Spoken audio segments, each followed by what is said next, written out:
बस्तर को रायपुर से सीधी यात्री ट्रेन से जोड़ने का सपना दशकों बाद भी पूरा होता नजर नहीं आ रहा है। दरअसल साल 2018 में इस दिशा में बेहतर पहल शुरू हुई थी, जब भिलाई स्टील प्लांट में आयरन और की सप्लाई के लिए दल्ली राजहरा से रेल लाइन को रावघाट तक पहले चरण में आगे बढ़ाया गया। इसके निर्माण के दूसरे चरण में रावघाट से जगदलपुर के लिए तत्कालीन बीजेपी सरकार ने संयुक्त कंपनी BRPL का गठन किया और 2023 तक काम पूरा करने का लक्ष्य रखा गया। लेकिन अब तक इस दिशा में जमीन अधिग्रहण का काम ही शुरू हो सका है। लेकिन जमीन अधिग्रहण में अधिकारियों की मिलीभगत से 200 करोड़ रुपए का घोटाला सामने आने के बाद रेल मंत्रालय को BRPL ने खत लिखकर नुकसानदायक बताकर परियोजना से हाथ खड़े कर लिए हैं। हालांकि रेल मंत्रालय ने इस पर BRPL से जवाब भी मांगा है। बता दें कि इस रेल लाइन के बनने से बस्तर का चौतरफा विकास होगा और यही वजह है कि बस्तर के लोग लंबे समय से इसकी मांग कर रहे हैं।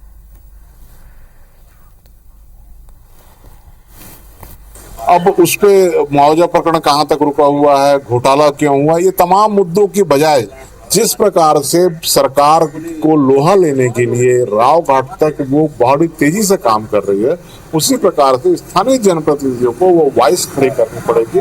और इसी बात को लेकर पूरा समाज आंदोलित है और ये लगातार आंदोलन तब तक जारी रहेगा जब तक हमारी मांग पूरी नहीं हो जाती। नहीं, रावघाट और जगदलपुर जिसके लिए हमारे यहाँ पे बस्तर वालों का संघर्ष चल रहा है, उस पे अभी भी कुछ भी काम नहीं हुआ है और स्थिति जस की तस है। अप्रैल में हमने उसके लिए पदयात्रा की थी भीषण गर्मी में और अपनी मांगे मुख्य जो हमारे रेल मंत्री है उन तक भी मिलकर उनको भी पहुंचाया था, मगर बावजूद इसके निराशा ही हाथ में लग रही है अभी तक नहीं आ रहा है। दरअसल साल 2018 में इस दिशा में बेहतर पहल शुरू जरूर हुई थी, जब भिलाई स्टील प्लांट में आयरन ओर की सप्लाई के लिए दल्ली राजहरा से रेल लाइन को रावघाट तक पहले चरण में आगे बढ़ाया गया। इसके निर्माण के दूसरे चरण में रावघाट से जगदलपुर के लिए तत्कालीन बीजेपी सरकार ने संयुक्त कंपनी BRPL का गठन किया और 2023 तक काम पूरा करने का लक्ष्य रखा गया। लेकिन अब तक इस दिशा में जमीन अधिग्रहण का ही काम शुरू हो पाया है। लेकिन जमीन अधिग्रहण में अधिकारियों की मिलीभगत से 200 करोड़ रुपए का घोटाला सामने आया और उसके बाद रेल मंत्रालय को BRPL ने खत लिखकर नुकसानदायक बताकर परियोजना से हाथ खड़े कर लिए। हालांकि रेल मंत्रालय ने इस पर BRPL से जवाब मांगा है। बता दें कि इस रेल लाइन के बनने से बस्तर का चौतरफा विकास होगा और यही वजह है कि बस्तर के लोग लंबे समय से इसकी मांग कर रहे हैं।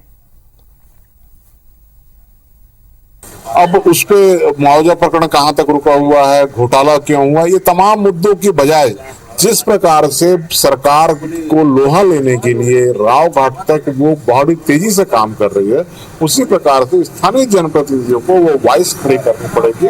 और इसी बात को लेकर पूरा समाज आंदोलित है और ये लगातार आंदोलन तब तक जारी रहेगा जब तक हमारी मांग पूरी नहीं हो जाती। नहीं, रावघाट और जगदलपुर जिसके लिए हमारे यहाँ पे बस्तर वालों का संघर्ष चल रहा है, उस पे अभी भी कुछ भी काम नहीं हुआ है और स्थिति जस की तस है। अप्रैल में हमने उसके लिए पदयात्रा की थी भीषण गर्मी में और अपनी मांगे मुख्य जो हमारे रेल मंत्री है उन तक भी मिलकर उनको भी पहुंचाया था, मगर बावजूद इसके निराशा ही हाथ में लग रही है अभी तक।